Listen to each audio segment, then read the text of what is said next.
नमस्कार दर्शक हो, मी आहे काजल आणि तुम्ही पाहतात नागपूर समय मराठी बुलेटिन। आजच्या या विशेष अंकात आपण घेऊन येणार आहोत देश विदेशातील, राज्यातील आणि आपल्या परिसरातील सर्वात महत्त्वाच्या घडामोडींचा आढावा। राजकारण, समाज, आरोग्य, संस्कृती, मनोरंजन आणि अनेक महत्त्वाच्या क्षेत्रातील ताज्या आणि ठळक बातम्या तुमच्या समोर मांडणार आहोत। तर मग वेळ न घालवता सुरू करूया आजच्या महत्त्वाच्या बातम्यांसोबत। तहसील क्षेत्रातील जरीपटका येथील हरिकृष्ण एंटरप्राइजेस नावाच्या कपड्यांच्या दुकानातून चोरांनी 1,80,000 रुपये रोख रक्कम चोरी केली। 7 फेब्रुवारीच्या रात्री दुकान बंद केल्यावर 9 फेब्रुवारी सकाळी शटर तुटलेले आढळले। आत दरवाजा ताला तुटलेला होता आणि रोख रक्कम गायब होती।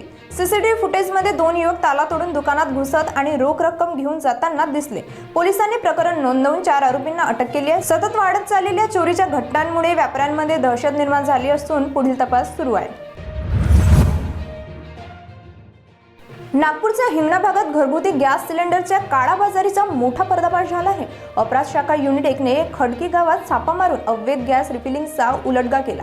घटनास्थळी 2 आरोपींना ताब्यात घेतले गेले तर 3 अन्य आरोपी अद्याप पळून आहेत। आरोपींमध्ये गोदाम मालक आणि गॅस एजन्सी संचालक यांचा समावेश आहे। छापेमारीत 179 सिलेंडर, रिफिलिंग मशीन, उपकरणे, रोख रक्कम आणि एक बोलेरो पिकअप वाहन मिळवून घेतले गेले असून एकूण 11,21,700 रुपये किमतीचा माल जप्त करण्यात आला आहे।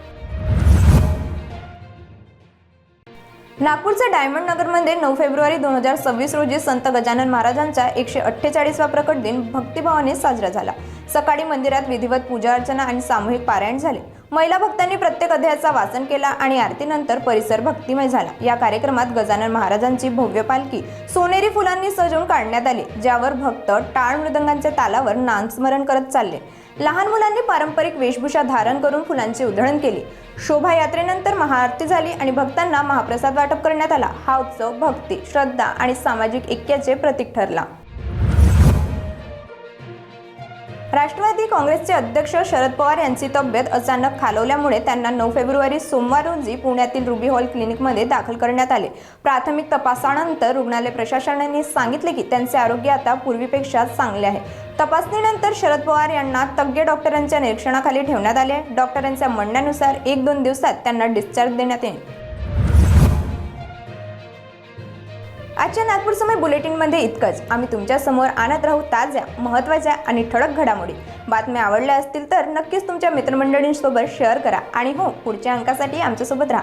त्यानंतर सुरक्षित राहा, जागरूक राहा आणि आपल्या नागपूरवर गर्व करा। मी आहे काजल आणि तुम्ही पाहत होतात नागपूर समय। धन्यवाद।